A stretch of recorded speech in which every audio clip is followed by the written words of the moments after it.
Begging on the streets for some other people is something that I cannot imagine about, and I'm sure we all cannot imagine about. We all have known many philanthropists, and all of them are either millionaires or billionaires. And I bet that we have never come up any philanthropist who is poor and is taking care of the people of many countries around the world. So Abdul Sattar Idi is the richest poor man in the decades of mankind. In my research, I have found out many services that are being provided in Edi Foundation. Edi Foundation is the safest and happiest place for the poor, for the beggars, for the women who are being abused mentally or physically, for the babies who are being thrown in the garbage because their parents don't want them, and departing souls. Today I will inform you all about who is Abdul Sattar Edi and how he made that big foundation that runs in many countries that is known as Edi Foundation, and also the services that are being provided there. So who is Abdul Sattar Edi? According to an article on telegraph.co.uk, the day I met Abdul Sattar Edi, a living saint, by a news reporter, Edi was born in British India before the independence of Pakistan from India. So after independence, there were conflicts between Muslims and Hindus, so he migrated to Pakistan and he started living there. According to an article on PakistanTimes.com, Abdul Sattar Edi's mother died when he was 19 years old, and he saw very bad days in his life that made him think of the thousands and millions of the people.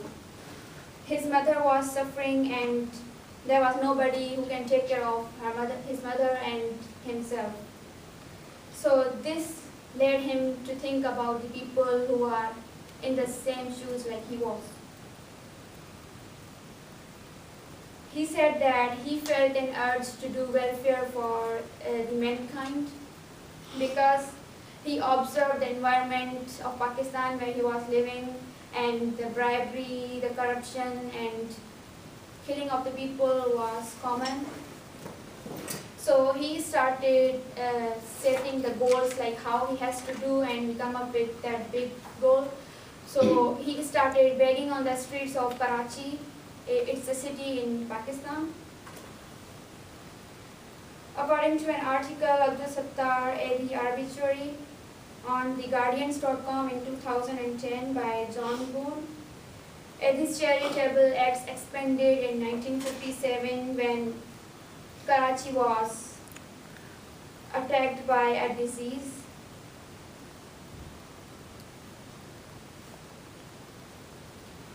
So he borrowed money for the tent and he started treating people there, and it was free for all the people, and he spent lots of money doing that, and people saw that he is really generous and he is serving people for no any cost. And a single generous donation from a businessman from a Memon community led him to buy an ambulance which he used to run throughout the city of Karachi, and he was taking the dead people to the graveyard and he was providing free of coffins to them.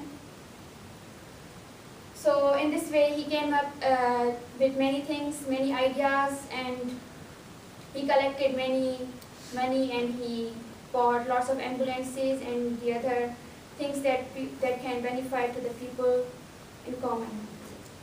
And he discovered that people are throwing their babies in the garbage, so he put a cradle outside every Edi center in every city of Pakistan. So don't kill your babies, just give them in our care. So far he has saved 35,000 babies. So what services Edi Foundation provides? According to the official site of edi.org, people from the world are donating there. So right now they are providing emergency services, orphanages, handicapped homes, educational institutes, hospitals, international community centers, blood and drug banks, air ambulance services, marine and coastal services, graveyard services, and lots. old homages. So according to an article on NewYorkTimes.com, he was nominated several times for the Nobel Peace Prize.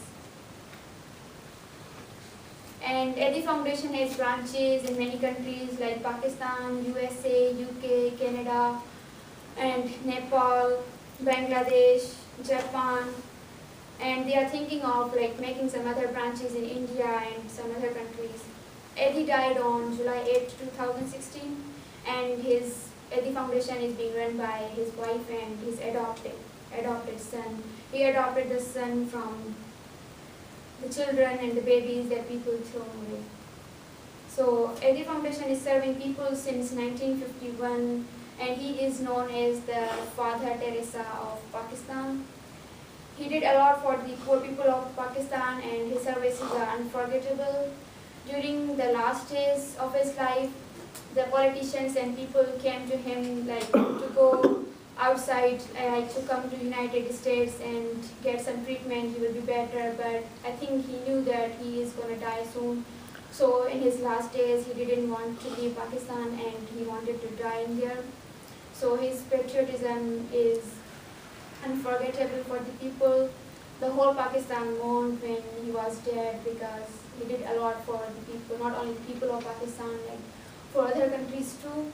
And when he died, the whole Pakistani army and the Air Force, they set up a very big tribute for him, and yeah, it is unforgettable moment for every Pakistani that we lost a very caring soul. Thank you for listening.